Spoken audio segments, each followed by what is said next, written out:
সামনেই লোকসভা নির্বাচন, তার আগে কোনো সুযোগই হাতছাড়া করতে চাইছেন না প্রধানমন্ত্রী নরেন্দ্র মোদী। শনিবার সকালে আসামের কাজিরঙ্গা জাতীয় উদ্যানে হাতিদের সঙ্গে সময় কাটালেন প্রধানমন্ত্রী নরেন্দ্র মোদী। সোশ্যাল মিডিয়ায় ছবি পোস্ট করলেন। সেই পোস্টে দেখা গেল প্রধানমন্ত্রী নরেন্দ্র মোদী 3টি হাতিকে আখ খাওয়াচ্ছেন। লক্ষ্মীমাই, প্রদ্যুম্ন এবং ফুলমাইকে আখ খাওয়ান প্রধানমন্ত্রী নরেন্দ্র মোদী। সাধারণত আমরা জানি আসামের কাজিরঙ্গা জাতীয় উদ্যান গন্ডারের জন্যই বিখ্যাত, কিন্তু এর পাশাপাশি প্রচুর পরিমাণে হাতিও সেখানে উপস্থিত। আজ সেই হাতিদের সঙ্গে বেশ খানিকক্ষণ সময় কাটালেন ভারতের প্রধানমন্ত্রী নরেন্দ্র মোদী। জাতীয় উদ্যানের উন্নতির জন্য 18,000 কোটি টাকার প্রকল্পের উদ্বোধনও ভিত্তি স্থাপন করেছেন তিনি।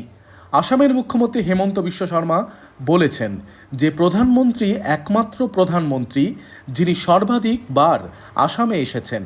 গোটা দিন বেশ খোশ মেজাজেই ছিলেন ভারতের প্রধানমন্ত্রী নরেন্দ্র মোদী। দেখা গেল হাতির পিঠে চড়ে তিনি পুরো জাতীয় উদ্যান সাফারি করেছেন এবং দূরবীন দিয়ে বহু দূরের দৃশ্য দেখেছেন।